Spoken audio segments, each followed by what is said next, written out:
both with Mafico and Rode and Shape, and I'm actually now trying out the new Rode Videomic Pro Plus, and not quite sure how it sounds because I don't have any headphones with, or I do have headphones. We are now using the Rode Videomic Pro, and I can hear there's still really a lot of environment noise of people talking, so at least hopefully you guys can hear the difference between the Rode Videomic Pro Plus and the Rode Videomic Pro and the built-in mic of the GH5. This is with the onboard mic of the GH5, so you can hear that it is really loud and a lot of ambient of people talking.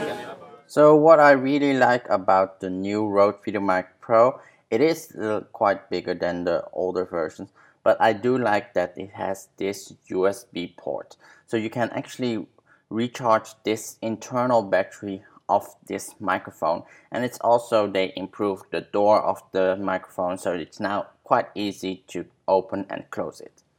Another feature that I really like is the auto on and auto off. However, it only works with cameras that has a power out of the 3.5mm jack.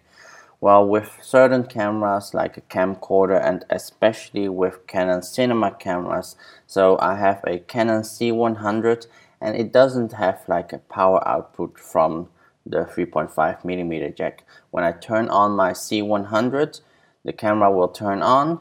However, the microphone will not turn on automatically, and I need to manually press and hold the power button to turn it on.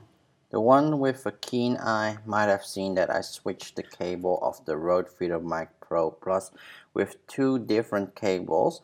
It's one from the Rode Videomic Pro and the other is from the new Shooters kit. It's possible to replace the cable this time with the Rode Videomic Pro Plus, and we asked Brian why we actually got this flimsy cable instead of a spiral cable which other sets got. We've introduced a new cable with the Videomic Pro Plus, and essentially we've gone with the straight cable because with the straight cable on the Videomic Pro Plus you can actually get much lower handling noise. Now anytime you've got your cable kind of taut and mounted into the microphone body, what you want to do is isolate it from the top of the microphone to the base of the Rycote Lyre suspension that we're using here. And then having the straight cable means that you have far less tension on the cable for this particular mic, meaning that you don't have as much handling noise transfer through to the mic. You can actually remove the cable on the Videomic Pro Plus. Now this is a feature that we built in so that people can use various other cables that we manufacture at Rode. So if you wanted to go directly into your mobile device, you can plug directly into that and go into your mobile device with an SC7 cable. If you wanted to use the locking TRS cable from our SC2, then you can do that and lock it in as a permanently mounted cable, which then gives you the coils if you want to have your cable in a shorter format. But essentially this new cable that we've introduced is a very strong cable. It's Kevlar reinforced, but it's quite flexible, which means that it's got very, very low handling noise transfer between the microphone and the actual camera itself when you're using it.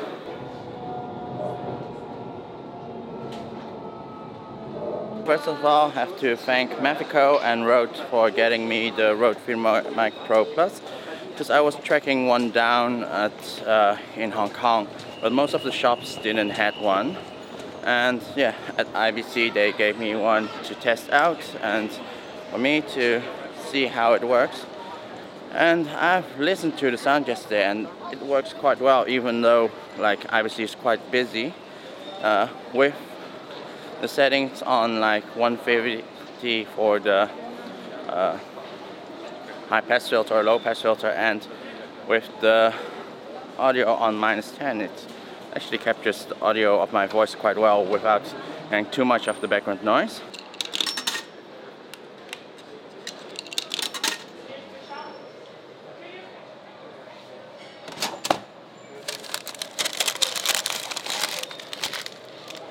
Got myself a Mexicano, which I'm not quite sure why it's called that at all. At the train here.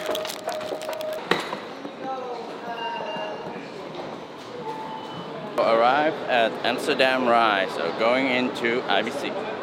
What we're showing at IBC 2017 is we are showing the Amaran MX. Now I gotta be careful and say that this is not a product release, this is a prototype that we're showing.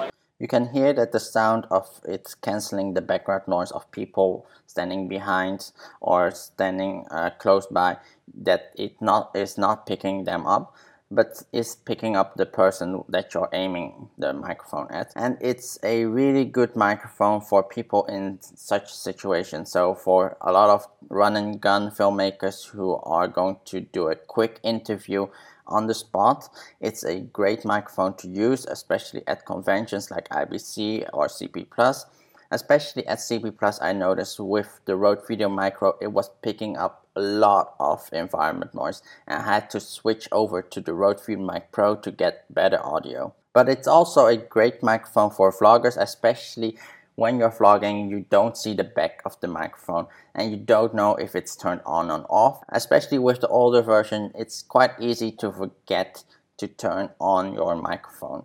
And you could also go for the Rode Videomic Pro or the Rode Videomic Go. However, if you have a camera that does not have a powered 3.5mm jack, it won't power those microphones. But also they are missing the feature of -10 and also a high pass of 150 or the high pass filters to lower the background noise and get more cleaner audio straight into your camera. If you're planning to buy a Rode Videomic Pro Plus, you might have noticed there is not a Deadcat for it yet. However, you can use the one from the Rode Liar mount Videomic Pro Deadcat on this Videomic Pro Plus. Hope you guys liked this video, and please give me a thumbs up. If you want to see more upcoming videos, please subscribe. Also check out my other videos on this channel. If you have any questions, please comment below or join us on our Facebook group. There's a link in the description below, and I hope to see you the next time. Bye bye.